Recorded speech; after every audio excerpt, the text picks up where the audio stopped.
قرآني نبض حياتي، قرآني طهر ذاتي، قرآني عصمة أمري، قرآني طوق نجاتي. أعوذ بالله من الشيطان الرجيم. بسم الله الرحمن الرحيم. ولن يتمنوه أبدا بما قدمت أيديهم والله عليم بالظالمين. آج کے سبق میں ہم انشاءاللہ تعالی سورۃ البقرہ کی آیت نمبر 95 کو گرامیٹیکلی انالائز کریں گے. آیت کی تلاوت ابھی آپ نے سماعت فرمائی اور آیت آپ کو اسکرین پہ لکھی ہوئی نظر آ رہی ہے. تو چلتے ہیں آیت میں استعمال ہونے والے پہلے جملے کی طرف. پہلا جملہ آپ اسکرین پہ دیکھ رہے ہیں اور پچھلی آیت کے مفہوم کو سامنے رکھیں گے تو انشاءاللہ تعالی یہ جملہ بالکل آپ کو سمجھ میں آ جائے گا. پچھلی آیت میں بات کی جا رہی تھی کہ اے نبی صلی اللہ علیہ وسلم سے کہہ دیجئے کہ اگر آخرت کا گھر تمہارے لیے ہی خالص ہے اللہ کے ہاں دوسروں کو چھوڑ کر تو موت کی تمنا کرو اگر تم سچے ہو. اور پھر آگے کومنٹ کیا کہ وَلَن يَتَمَنَّوْهُ أَبَدًا بِمَا قَدَّمَتْ أَيْدِيهِمْ. 3 حروف ہیں، واو، لن اور با.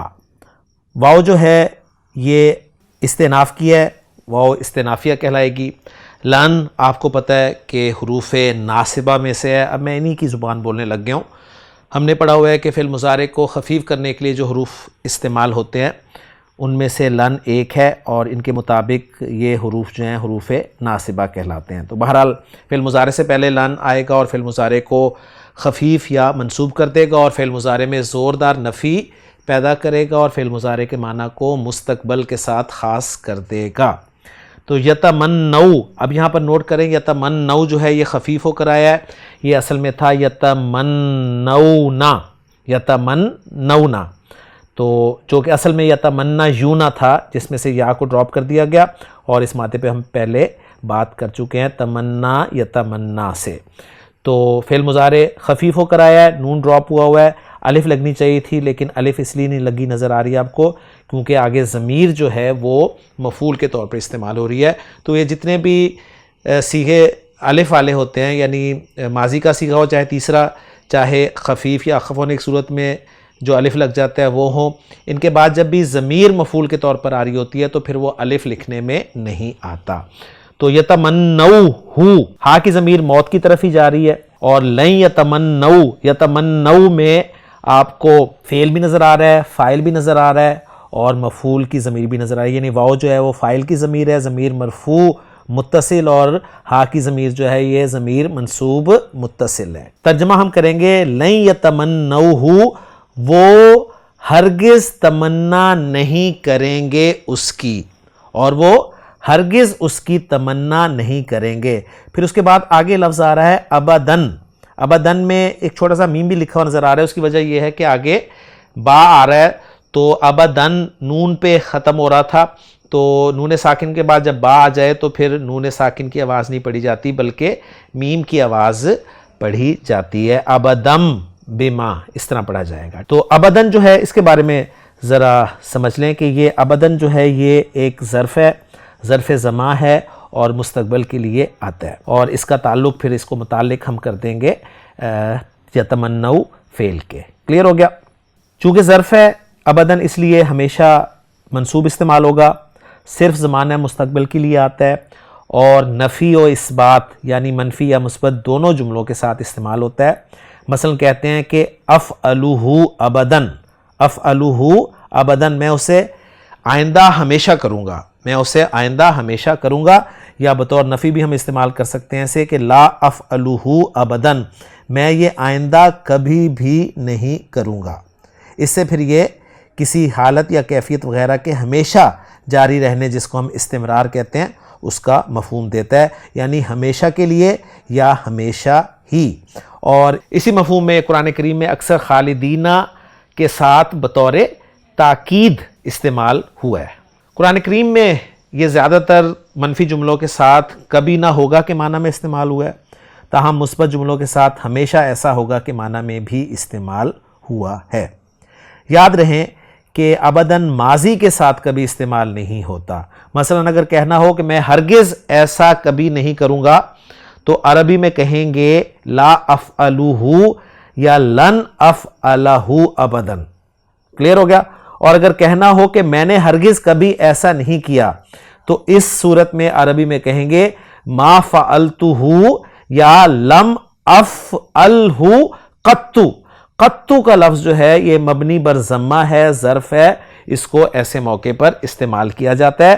ایسے کبھی نہیں کہا جائے گا کہ ما فعلتہ ابداً، یہ بالکل غلط ہوگا عربی زبان میں. بہرحال ابداً کا اردو ترجمہ جو ہے وہ کبھی بھی کیا جا سکتا ہے اور ہو سکتا ہے، اور آئندہ کبھی بھی اس کا ترجمہ جو ہے وہ کیا جا سکتا ہے. اب وَلَن يَتَمَنَّوْهُ ابداً کا ترجمہ کیا بنے گا؟ اور وہ ہرگز آرزو نہ کریں گے اس کی کبھی بھی، اور وہ ہرگز اس کی کبھی بھی آرزو نہیں کریں گے. بما قدمت ایدیہم، با حرف جر ہے اور با سببیہ ہے. ٹھیک ہے، وجہ بتائی جا رہی ہے کیوں نہیں کریں گے، با وجہ با سبب. ما قدمت ایدیہم، ما جو ہے اسم موصول ہو گیا، اس کو ما مصدریہ بھی کہا گیا ہے.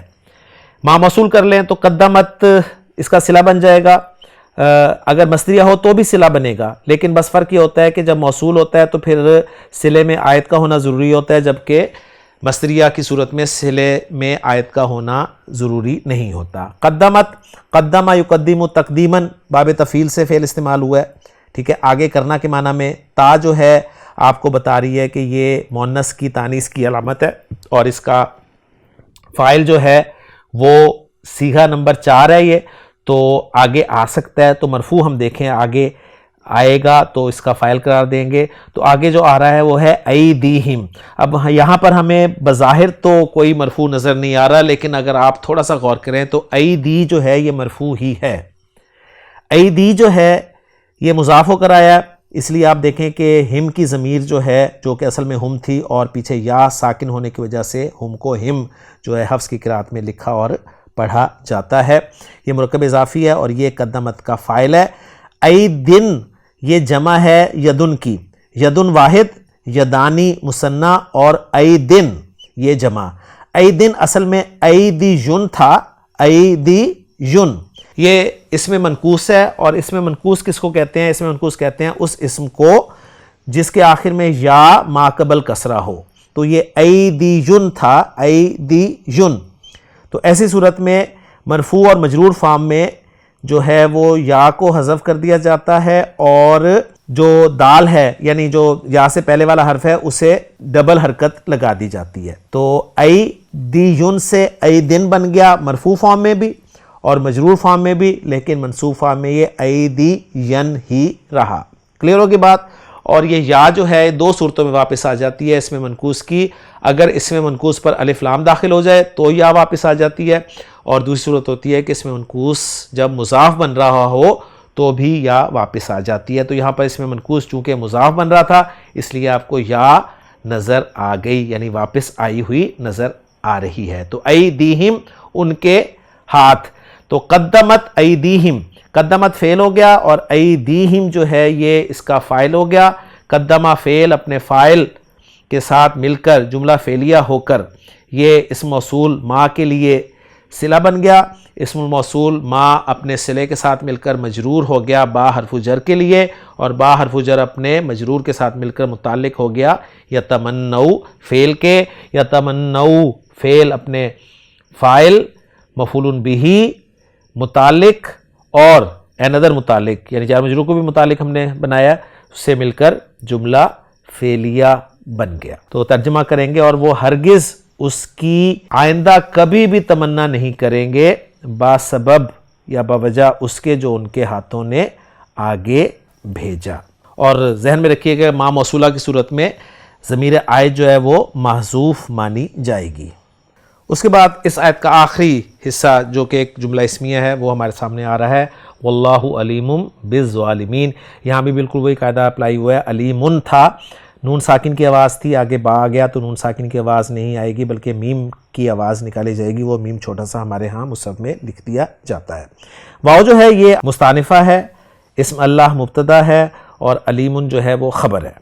اور علیم چونکہ صفت مشبہ ہے تو اس لیے بالظالمین جو ہے جار مجرور یہ متعلق ہو جائے گا علیم کے، اور پھر ہم مبتدا کو خبر کے ساتھ ملا کر جملہ اسمیہ بنا لیں گے اور ترجمہ اس کا کچھ یوں کریں گے، اور اللہ خوب جاننے والا ہے ظالموں کو. یہ خوب کے ساتھ اس کا پھر ہم ترجمہ کریں گے کیونکہ صفت مشبہ کا صیغہ ہے. اور ایک بات اور آپ نوٹ کر لیں کہ یہ جو با ہے یہ علم یعلم جو ہے اس کے صلے کے طور پہ استعمال ہوئی ہے، جو کبھی کبھی فعل علمہ پر آتی ہے، یعنی علم یعلم کے ساتھ استعمال ہوتی ہے، یعنی دونوں طرح سے یہ فعل استعمال کیا جاتا ہے. علمہ ہو بھی کہا جاتا ہے اور علمہ بھی بھی کہا جاتا ہے، اور دونوں کا مطلب یہ ہوتا ہے کہ اس نے اس کو جان لیا. تو الحمدللہ یہاں پر ہماری آیت نمبر 95 مکمل ہو گئی ہے. آیت کا ترجمہ بھی دیکھ لیتے ہیں. ترجمہ آپ کے سامنے لکھا ہوا نظر آ رہا ہے کہ وَلَن يَتَمَنَّوْهُ أَبَدًا بِمَا قَدَّمَتْ أَيْدِيهِمْ، اور وہ ہرگز اس کی آرزو کبھی نہیں کریں گے اس کی وجہ سے جو ان کے ہاتھوں نے آگے بھیجا. وَاللَّهُ عَلِيمٌ بِالظَّالِمِينَ، اور اللہ ظالموں کو خوب جاننے والا ہے. تو دیکھیں خوب کا ساتھ ترجمہ کیا ہے کیونکہ فعیل کے وزن میں مبالغہ پایا جاتا ہے، اس لیے ہم رحیم کا ترجمہ بھی دیکھیں کرتے ہیں نا، بہت رحم کرنے والا. اس کی وجہ یہی ہے کہ اس وزن میں مبالغے کا مفہوم موجود ہوتا ہے. تو الحمدللہ جی آیت نمبر 95 بھی ہماری مکمل ہوگی. انشاءاللہ تعالیٰ اگلے لیکچر میں اگلی آیت کے ساتھ آپ سے ملاقات ہوگی. سبحانک اللہم و بحمدک، اشہد ان لا الہ الا انت، استغفرک و اتوب الیک. قرآني نبض حياتي، قرآني طهر ذاتي، قرآني عصمة أمري، قرآني طوق نجاتي. قرآني نبض حياتي، قرآني طهر ذاتي، قرآني عصمة أمري، قرآني